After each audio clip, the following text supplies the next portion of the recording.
friends, welcome back to another video. So before we get started, I just want to say I hope that you all had a happy holiday if you celebrate. If you don't, I hope you had a good day nonetheless. I'm glad it's over. That's all I'm gonna say. So this video is like a stress relief for me. So I've gotten a huge request for a full A to Z Dutch pour tutorial. A lot of people have a problem with their paints, their consistencies. Another big one is the blow dryer isn't strong enough. I will tell you, if your paints are the right consistency, you can pretty much blow them with your mouth. It's got nothing to do with the strength of the blow dryer. I use several different blow dryers because each one, the concentrator on the end of the blow dryer has a different shape, so therefore it's a different outcome. If you're looking to achieve a Dutch pour, like let's say Kanella Ciraco from Kanella Ciraco Art, who makes gorgeous Dutch pours. If you've never heard of her, check out her channel. I will link it above. She has these beautiful fan-like images in her Dutch pour. Now, I believe the secret to that is this right here. You see that shape? I'll give you a comparison. Do you see the difference in that? You have a rectangular shape here, and this is more of an eye or an almond shape. This shape right here, when blowing straight at the paint, will create that beautiful fan-like shape. Now, they all have different shapes, which means they all have different outcomes, but you can achieve that same fan-like shape that you get from this with this, but it takes practice. It takes wrist. You have to know how to move your wrist in the right way, how to aim the air. You shouldn't be aiming straight down at the paint. You should be aiming at the paint, if that makes sense. So the blow dryer, the actual dryer itself, the speed, all that, like I said, it doesn't matter. If your paints are the right consistency, they will move with your mouth alone. My favorite blow dryers to use are this one here, and this one here. These two have that long rectangular shape. And this one here, this, who I named Angelina Blowlee, has a half rectangle, half almond shape, so it does really good. But that is how you're getting that perfect fan-like shape with a good concentrator, not the blow dryer. So for today, what I'm going to do is I'm going to show you how to mix the paint. I'm going to show you how to aim the blow dryer, and I'm hoping that this will help you improve your skills. But just remember that Rome wasn't built in a day. It takes practice and practice and practice. Again, I'll mention Kanella. If you go way back to the beginning of her channel, her Dutch pours were pretty, but they were nothing like they are today. It's practice. Practice makes perfect in any one of these techniques. One other thing about the blow dryers. You may be saying, why have all these blow dryers if one works the best? Well, here's the thing. I love this little blow dryer for canvases up to a 12 by 24. If you're going to go bigger, you're going to need something with a wider air path. So that's when I pull out the big guns. Okay. For women, especially, it's hard to maneuver a big blow dryer like this that has a very long nozzle. You know, it's hard, especially on a smaller, this is a 14 by 18. So especially on a smaller canvas like this, when it's a long nozzle like that, it's very hard to control because our hands are not as big as men's, right? So this one right here, I love her. Absolutely love her. I call her Flo. She's in my Amazon shop right next to this one. In my Amazon shop, though, it is white with blue, but it's the same exact blow dryer. And she just maneuvers around these canvases like a boss. Trust me. So that's why I have multiple different blow dryers. Plus, it's like makeup. You can't have just one lipstick, right? So, I'm a hoarder of blow dryers at this point because you always feel like you're going to get something different out of the next one. But I use them all. They all do the job. Like I said, if the paint is the right consistency, it will blow with your mouth. So if you're struggling with the paint not moving, that paint is way too thick. So that will be the first thing I show you right now, how to mix your paint. I am a girl that likes to do things the easiest way possible. So I want you to erase the memory in your mind of measurements, okay? The only important part that I'm about to do right now will be the water. So I want to make a tube, apparently, full of paint. I chose this because it's clear. I want you to be able to see. So I want this to be up to the top full so I have enough for my canvas. By the way, you can always store these paints afterwards. LOLIVEFE, which I do have a coupon for in the description, has great squeeze bottles. I don't do enough Dutch pours to store paint, but if you're really into that, they have them, and they got really good tops. You unscrew them and spray out your paint and then screw it back on. Squeeze out your paint. That's the word I'm looking for. But anyway, I need to make a canister full of white paint here for my 14 by 18. Now, how much paint do you need to make? Resin, there's a calculator for. Artresin.com. They have a calculator. Now, because resin is fluid, if you really want to get an exact measurement for your canvas of how much white paint you would need to cover it, you can go onto artresin.com and put in the dimensions of your canvas. What I do is I make a big container full, and then if there's anything left over, I put a rubber glove over the top of it. It seals it off, and I just put it away in whatever I make it in. And because you're always going to use white, right? So that's not a big deal. And as for my colors, I make enough just for that specific pour. So for our white paint, what I want you to do is whatever container size you are using, I want you to fill your container a quarter of the way with paint. Then you're going to take your Floetrol, just American Floetrol, give it a shake. You should strain it. I have a little sieve here. I got strainer / sieve with some really fine mesh to it. That's what you want. Okay, and you can just strain it right through there into your canister. Now I will do 1 part paint, 2 parts Floetrol. So I'm going to fill the Floetrol up double the amount of paint that I have in there. Well, let's see if I could do this. This jug is pretty heavy. Here, you know what I'm going to do? I'm not going to strain mine this time because it's just too, it's a full jug and it's just too heavy to hold both at the same time. All right. So now I've put my Floetrol in there. What you want to do is you want to mix them both together.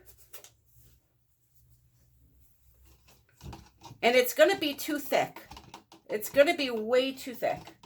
So you're going to have to add water.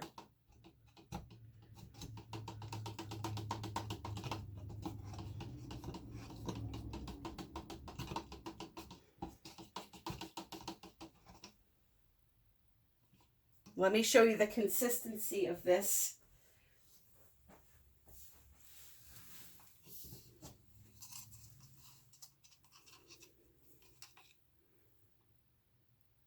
Way too thick.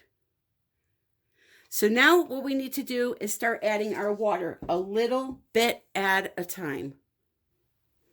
What I have here is 5.5 ounces of water. This way, when we're done adding the water, we can see approximately how much we used. So into here, I'm going to add a little bit of water, mix it in, test it to see if it's the right consistency, and I will be showing you the right consistency on a piece of paper to make it easier. But for right now, I'm just going to mix in my water and check it myself. Too thick.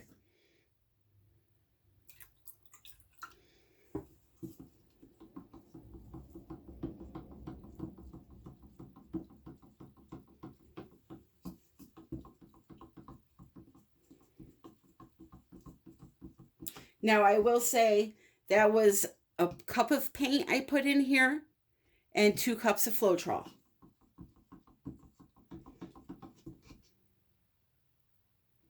And we are very close.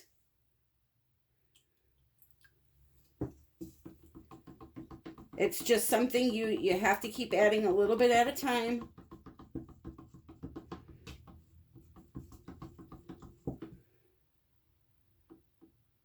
And we're going to go for a little bit more. And that's going to be plenty. So 5.5 ounces, I would say I used 3 ounces of water. So if you must write down a number, I would say 3 ounces of water, 1 cup of paint, 2 cups of Floetrol. And now we're good. It flows right back in to itself. I don't know if you could see that, but I'm going to put it on a piece of paper for you to see how fast it's running. So now we have that ready.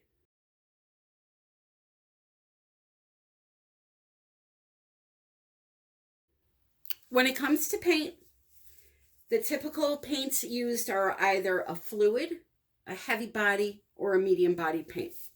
Medium to soft body paint. So what I'm going to do is mix up 3 of the colors I'm going to be using, because these 3 are all different consistencies, to show you what you really need to do here.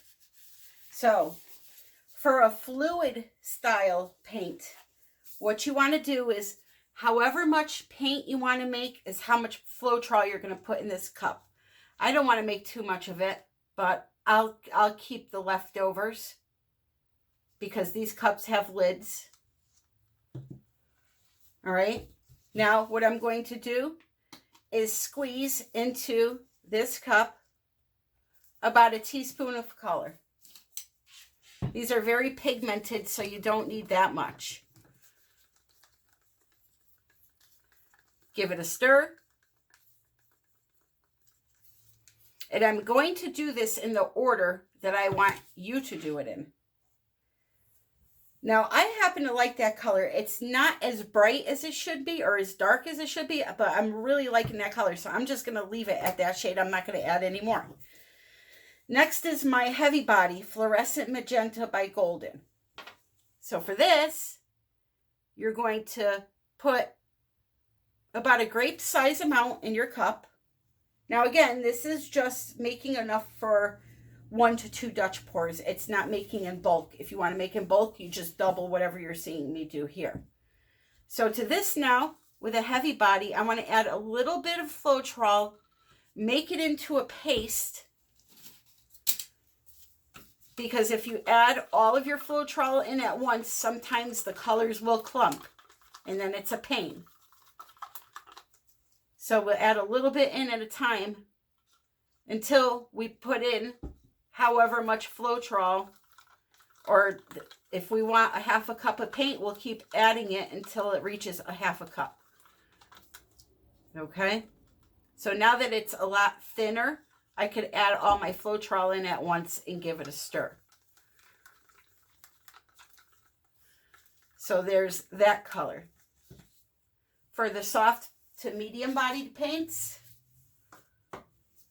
these would be like a Liquitex, an Artist Loft that's in a tube, Again, put about a grape size amount in there. And these mix in nice. You don't have to worry about them clumping. Pour in your Floetrol and give it a whirl. So now we have 3 colors mixed up. I will be using more colors, but they're all the same type of consistency, so I'm not going to bore you with mixing them up. But we have 3 colors, 3 different types of paint consistency. Now what do? Well, our thinnest paint is the white. So we need to make all of these paints be the same consistency as our white that we have here, which is very fluid, okay? So what I will do is, a good tip is take your stick and go back and forth in the paint. If there's a lot, don't go down deep with the stick. Go up towards the top, because you're not getting a true feel when you're down through all that paint there. Go right up to the top and go back and forth with your stick to feel the thickness, okay? And I'm going to show you another trick to check in a minute. But so you feel the thickness, go into your cups. You can automatically tell that one's thicker. So a few drops of water at a time. And you're going to keep adding in that water until it feels like your white paint that you just mixed up. Key is to have all the same consistency. So I'm feeling it. I'm letting it drizzle off the stick. Still a little too thick. Few more drops of water. I'd say I have about 1.5 teaspoons of water in there by now. And now we are good. Okay? This one though here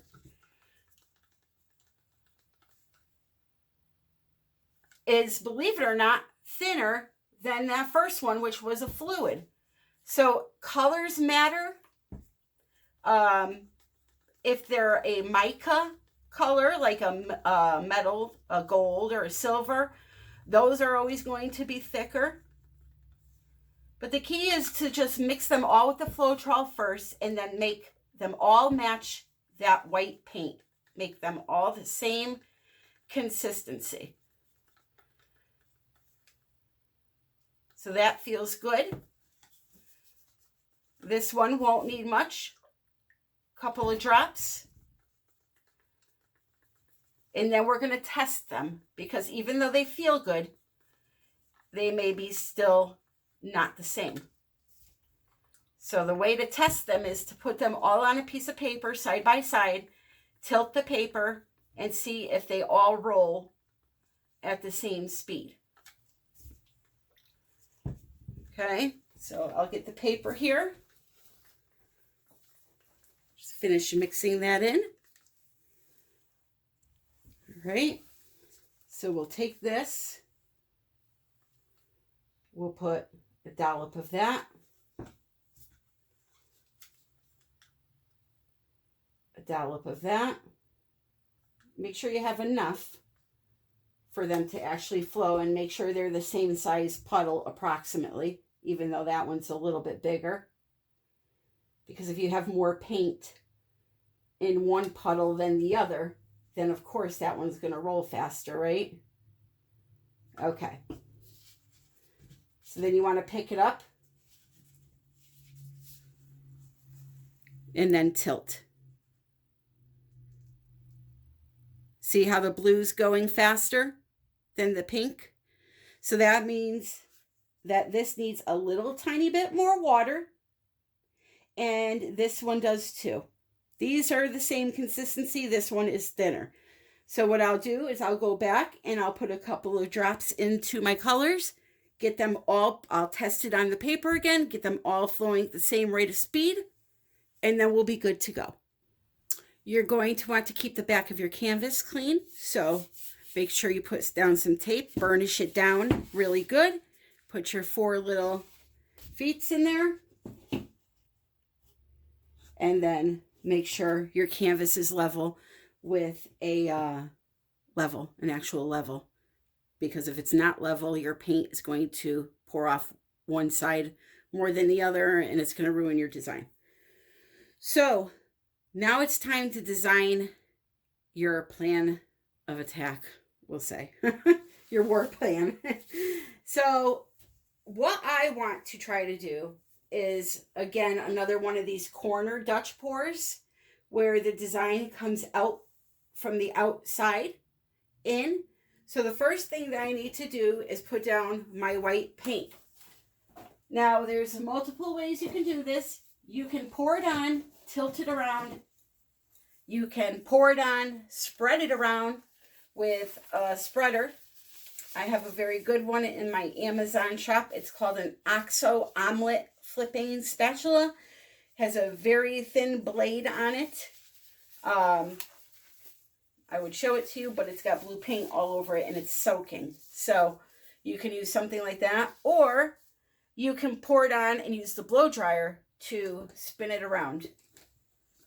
Blow it over the edges. Today, I'm just going to take it. I'm going to pour it on right in the center of the canvas, a big puddle of it, and we're going to tilt it around.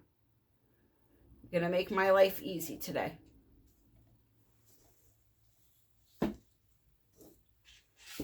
So just pick it up, move it around, get most of the top covered before you go over the edges.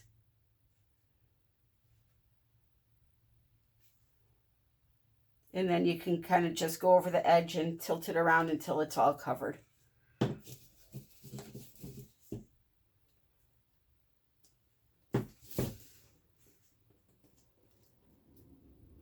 Just like that. And then it'll be nice and flat, all level, and you won't have to worry about it. So that, all done. That quick. Only problem with doing it that way is you need to change your gloves because they're going to be soaking wet with paint. You could try to wipe it off with paper towels because gloves are a rare thing at this time. Personally, at this point, I do not wear gloves because I'm going to just be pouring the paints down and using the blow dryer. I'm not really going to get much on my fingers besides that little bit that I just got moving the canvas. Okay, so colors I'm going to be using, you saw 3 of them. I've added in my Egyptian coin prism pour by Color Art, beautiful gold. And these are all mixed the same way that you saw me do the first 3. I added in dioxazine purple, some emerald green from Deco Art, and some bright aqua green by Liquitex. And I think what I'm going to do is I'm going to pour down first the blue, green, and purple. So we're going to go right along the edge here, like so. And then I want it to come around this edge too. So I'm going to go like this. Just like that. Okay, and it may go off the canvas. I may have to add a little bit more to bring it back down, but we'll see how it goes once I add the other colors. So next I'm going to put down that beautiful green.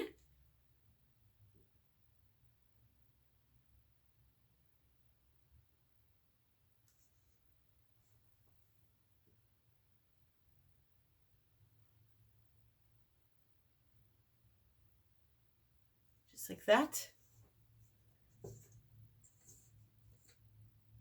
I'll do the purple.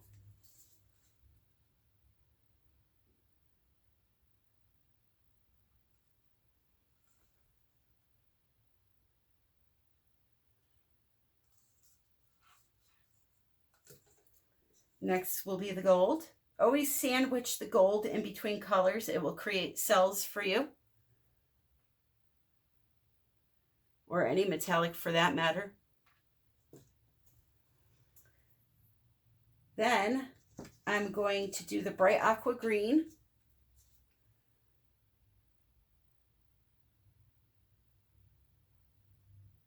And I am being heavy-handed because I know a lot of this is going off of the canvas right now. We'll do the fluorescent pink, or a magenta, I should say.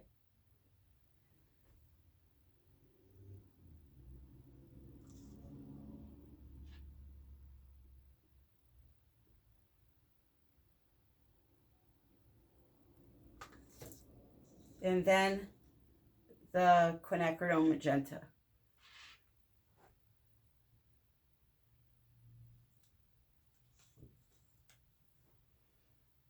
And then we're going to torch really quick. The entire painting.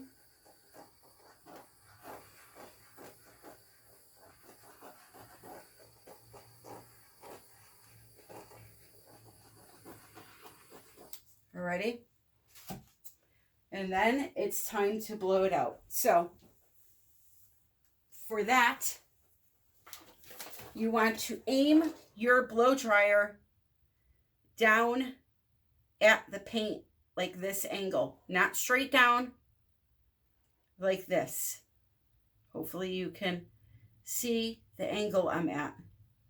You're kind of skimming over the top with the air.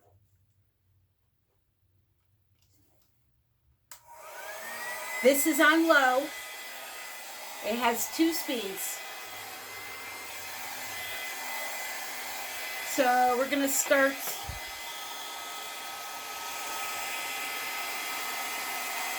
right here.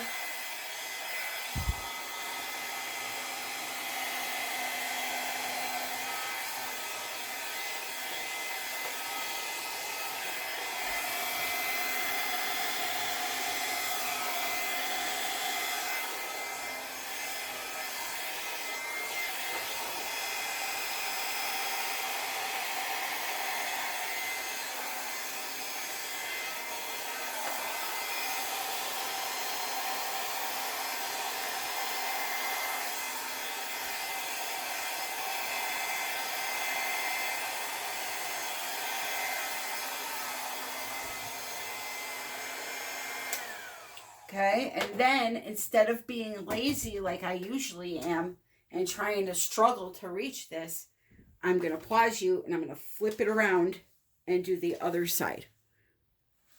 It's much better doing that instead of struggling and, like I said, screwing up because you just don't want to move things around. And that's usually me.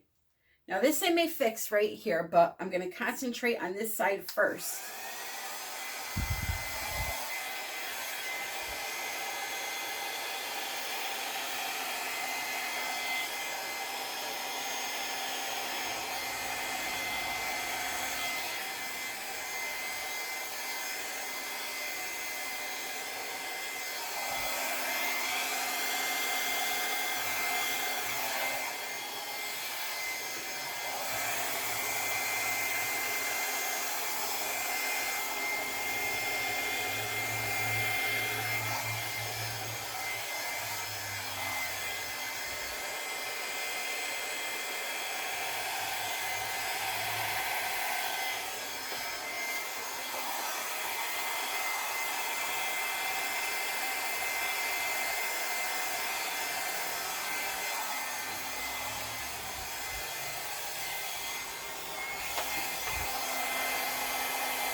So the only thing that I'm not digging right now is the little bit of space here. So what I'm going to do is take just a little tiny bit of paint, white paint, and I'm going to just kind of push that one area back.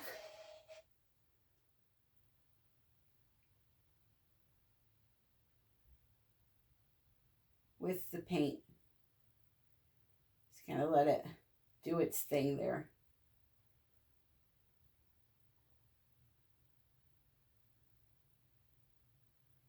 I'm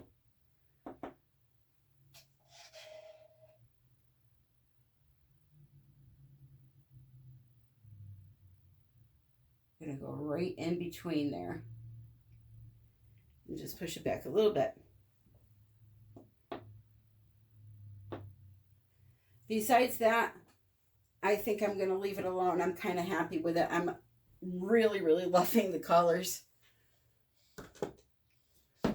They are really, really pretty. And I have some odd cells developing here.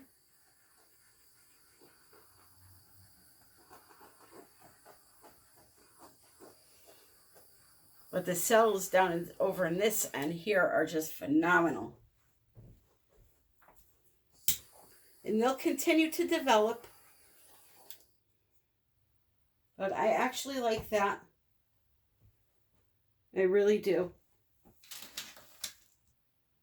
So this could be displayed this way. And then the opposite way. Well, it could be displayed whatever way you want to display it. Just show you the colors here.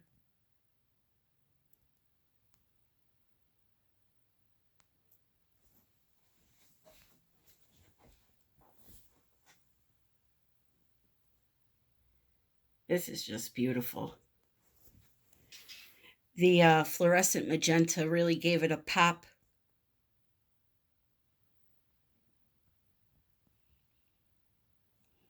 So that's it, my friends. You know, you let it dry and then you figure out if you want to resin it or if you want to varnish it. I prefer resin for all of my paintings. I use KS resin. I do have a discount code for that.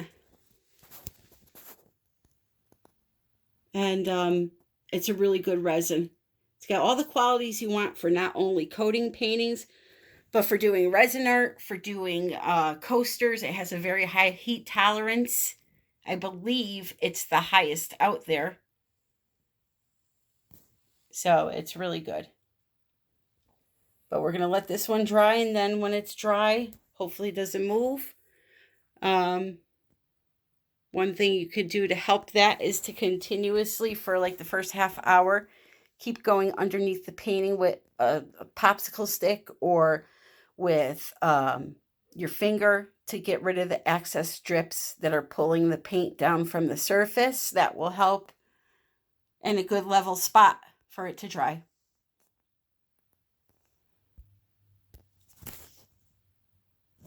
And there you have it. A Dutch pour tutorial. I hope you guys enjoyed this. If you did, please click like, please comment. If you're not subscribed, please consider doing so. You can check me out on Facebook. I have a Facebook group called United We Pour Fluid Art Group. A lot of great people in there sharing their arts, getting tips and tricks and helping each other, being helped. It's a really great stress-free, drama-free zone. So if you want to check that out, that's in the description, along with all the links for my Amazon shop where the blow dryers are. Those are under the canvas and tools for acrylic pouring tab, along with a paint area that you can look through. I have cups in there, all kinds of things. And like I said, the LOLIVEFE squeeze bottles, if you like to store your paints, those are the perfect thing to do them in. So, I love you all. Oh, listen, starting this week, I hope I am going to be doing a back to basics series. We're going to go all the way back to the beginning of acrylic pouring and learn some of those older, fun, easier techniques. So make sure your notification bell is on. And as for the giveaway that I did with Kanella Ciraco Art, we have a winner for both of us. We are going to announce that this week sometime. So be on the lookout for that. I love you all. I think I have a chicken or something in my work. Odd chicken, but there he is. I love you all. Until the next time, happy pouring.